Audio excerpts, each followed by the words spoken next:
Shalom Elohim, ketiga pribadi yang sudah ada di muka bumi ini. Saya menyapa Bapak Yahweh, Suamasya Elohim, Bapak Surgawi, Pak Eman Lahagu II, Salam Elohim, King of the King, Tuhan Yesus Kristus, Alfa dan Omega, Pak Aditya Nugrahanto, Salam Elohim, pada mempelai yang cantik mempesona Ibu Fei, yang adalah Roh Kudus itu sendiri. Dan salam Elohim kepada semua saudara-saudaraku yang menonton live saya pada saat ini. Dan saya akan memuji Tuhan dengan satu buah lagu, tapi sebelumnya mari kita satu di dalam doa untuk kita membaca firman Tuhan. Tuhan Yesus, hamba-Mu datang ke hadirat yang kudus. Saat ini Bapa mengucap syukur, terima kasih Tuhan, Engkau mengizinkan hamba-Mu untuk melakukan live untuk bersaksi. Kau berkati kesaksian hamba-Mu ini Tuhan, sehingga berkenan di hadirat yang kudus, dan bagi yang mendengar juga mendapat berkat sukacita. Ampuni dosa salah hamba-Mu dalam nama Tuhan Yesus Kristus. Hamba berdoa, bersyukur, dan bermohon pada Bapa di surga. Haleluya, haleluya, haleluya, amin. Tapi saya akan memuji Tuhan yang pertama, yaitu kuutus kau mengabdi dengan pamrih.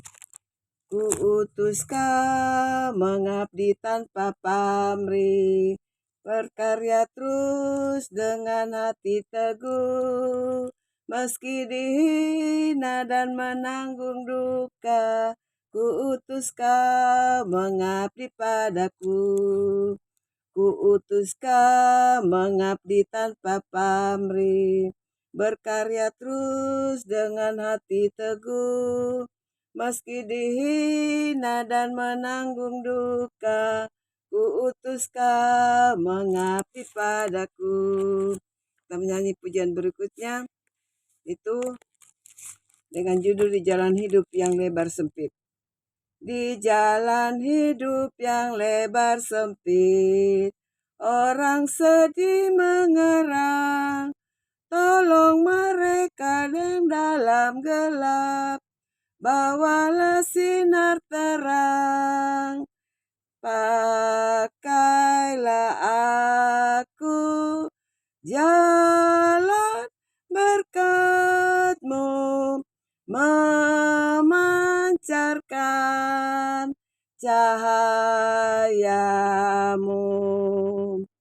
Buatlah aku saluran berkat bagi siapa yang risau penat. Wartakan Kristus dengan kasih-Nya, pengampunannya penuh. Orang kan datang apabila engkau menjadi saksi teguh. Pakailah aku jalan berkat-Mu, memancarkan cahaya-Mu. Buatlah aku saluran berkat bagi siapa yang risau penat. Kita akan membaca firman Tuhan yang saya ambil dari kitab Nabi Daniel. Daniel 12 ayatnya yang ketiga. Daniel 12 ayat ketiga yang berkata demikian. Dan orang-orang bijaksana akan bercahaya seperti cahaya cakrawala, dan yang telah menuntun banyak orang kepada kebenaran seperti bintang-bintang tetap untuk selama-lamanya.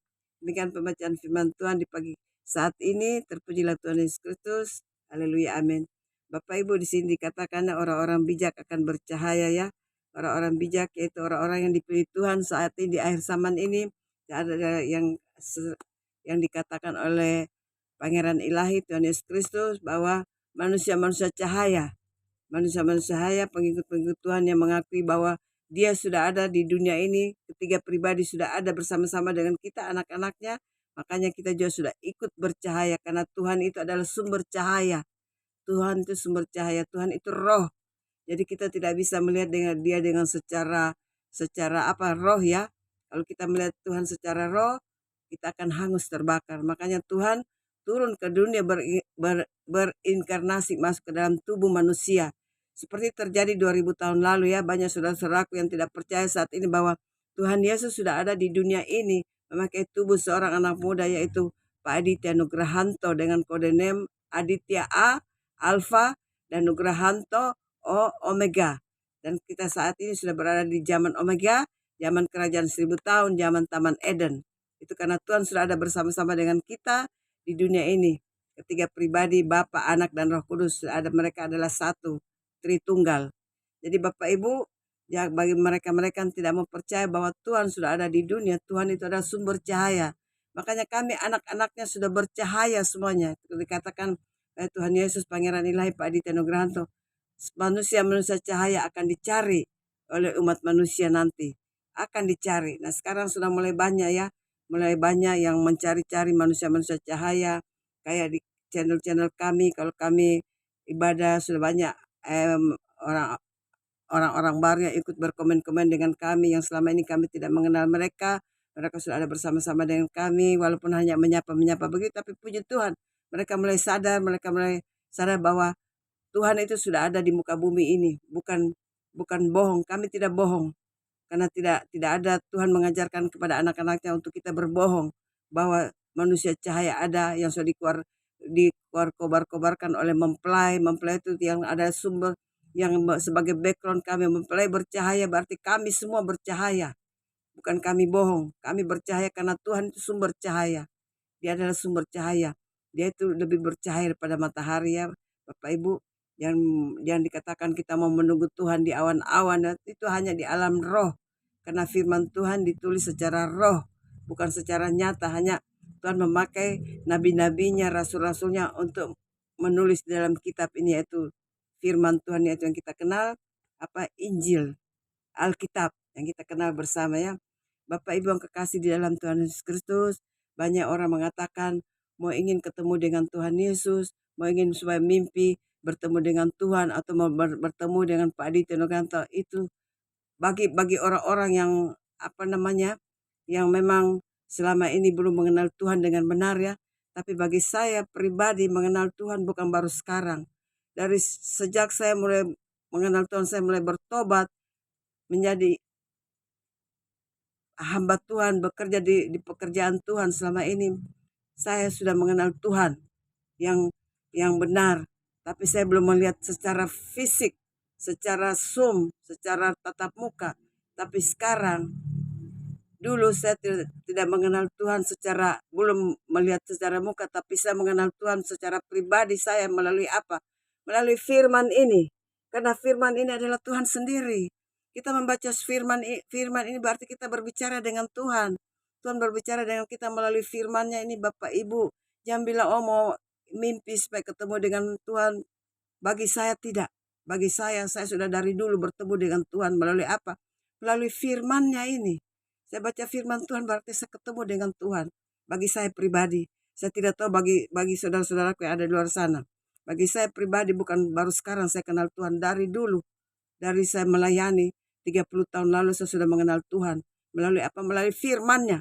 Saya baca firman, tapi sekarang di akhir zaman saya sangat bersyukur. Karena Tuhan mau memakai saya sebagai hamba-Nya untuk memberitakan suara kebenaran di dunia yang gelap ini. Kita dipakai anak-anak Tuhan sungguh luar biasa. Tapi kebanyakan banyak yang tidak mengerti apa maksud Tuhan, rencana Tuhan di balik apa proses yang kita jalani anak-anak Tuhan saat ini ya. Tapi bagi saya bukan baru sekarang saya mengenal Tuhan. Sudah lama dari saya mulai terjun di dalam pelayanan, di situ saya mengenal Tuhan yang benar. Walaupun secara di dalam membaca firman, itulah Tuhan. Karena firman ini adalah firman Tuhan. Tuhan Yesus sendiri, makanya Tuhan dikatakan firman yang hidup ya. Dan dengan saya mengenal Tuhan lebih-lebih lagi, kalau Tuhan datang saya secara mimpi, Tuhan perlihatkan diri dalam wujudnya, saya terjun di dalam pelayanan, Tuhan datang saya di dalam, pada waktu itu saya belum terjun dalam pelayanan.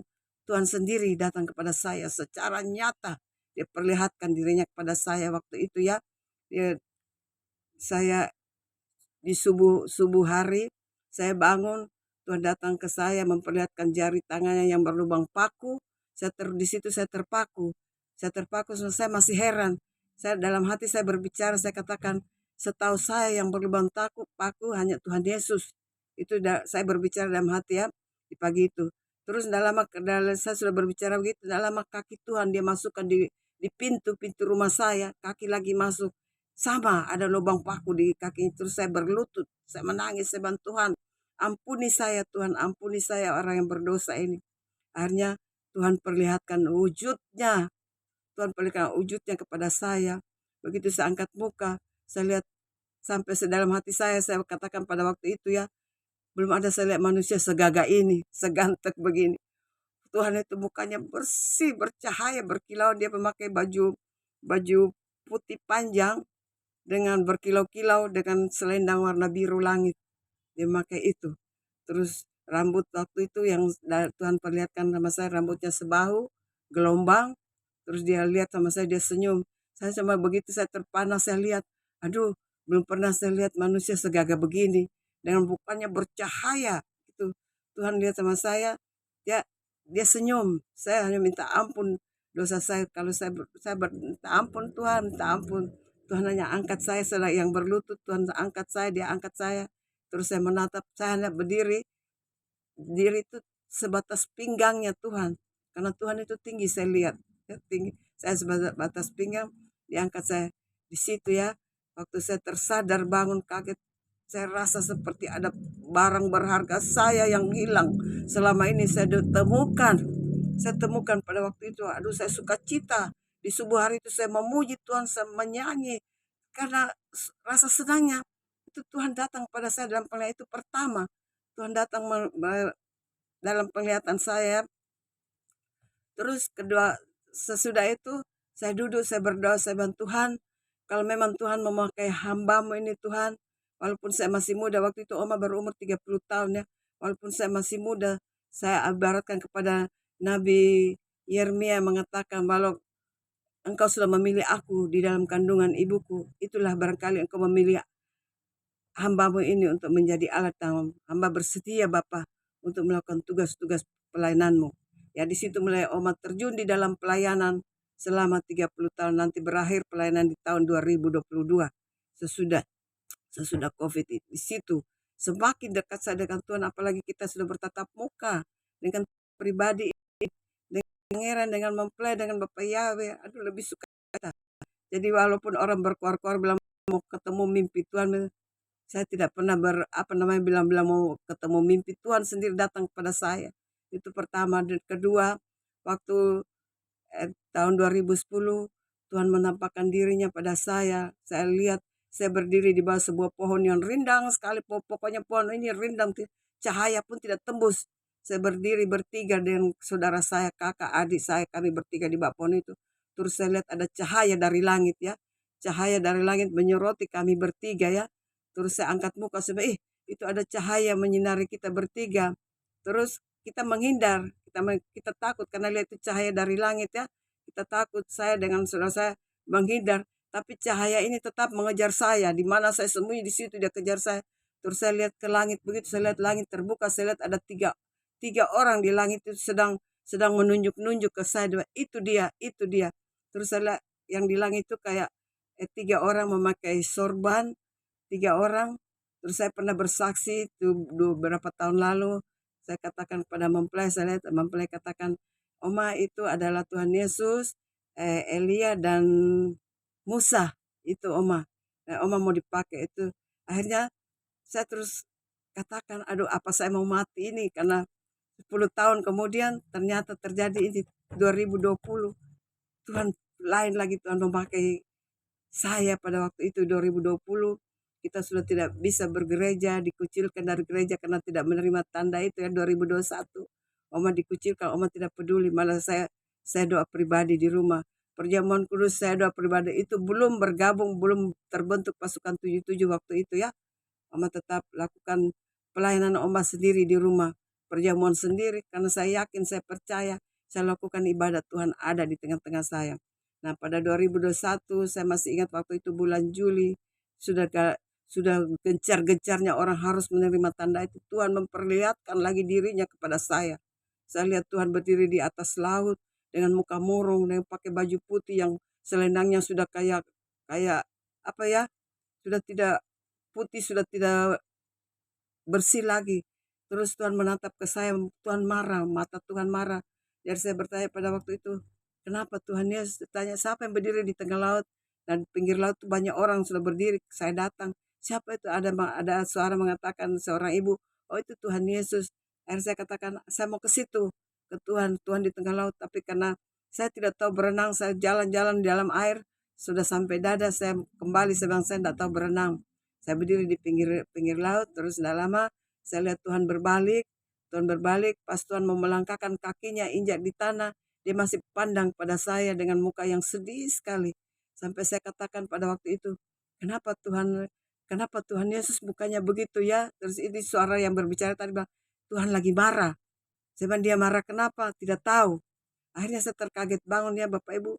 Saya berpikir terus apa maksudnya ini Tuhan perlihatkan dirinya kepada saya pada saat itu ya. Bapak Ibu, saya tidak begitu, tapi saya bergumul dalam doa. Apa jawabannya Tuhan? 2 minggu saya bertanya dalam doa, bertanya, akhirnya Tuhan jawab. Tidak boleh menerima tanda itu, ya tunjuk. Saya memang hati saya tidak berat untuk pergi untuk pasang badan, diterima tanda itu. Tidak tahu ya, karena kita pejabat-pejabat gereja waktu Oma masih bertugas majelis ya, yang diutamakan pejabat gereja. Kita harus, tapi saya tidak mau. Dari 98 anggota majelis yang ada di gereja Oma, hanya Oma yang tidak ikut. Oma tidak mau. Oma dikucilkan, dikeluarkan, dan saya bilang terima kasih banyak. Saya katakan waktu saya mau melayani, saya salah satu majelis menelpon yang sebagai sekretaris menelpon ke saya, Tante tidak bisa melayani ya kalau tidak menerima tanda. Saya tidak apa-apa, saya tidak kecewa. Terus saya baru terima kasih, haleluya 12 kali. Saya tidak mulai, saya senang sekali, sudah tidak bergabung pada waktu itu ya. Akhirnya seiring berjalannya waktu terbentuklah pasukan 77 yang dibawa seorang bapak yang sudah berkhianat di pasukan, maka terbentuk sampai Oma yang dipercayakan oleh pangeran waktu itu. Oma pimpin pasukan ya, Oma yang yang mengawasi pasukan ini. Kita menjadi terbagi, ada gada, ada besi. Oma pegang di gada dan Ibu Lorena di besi. Sudah, itu sampai saat ini Oma tetap dipakai Tuhan. Kalau memang hati saya jahat, hati saya busuk, hati saya itu kepada teman-teman, tidak. Kalau memang saya tidak baik, Tuhan tidak akan memakai saya sampai saat ini. Itu saya menegur orang untuk kebaikan orang tersebut. Tapi kalau tidak, ya kesalahan dia ya, pilihan di tangan dia.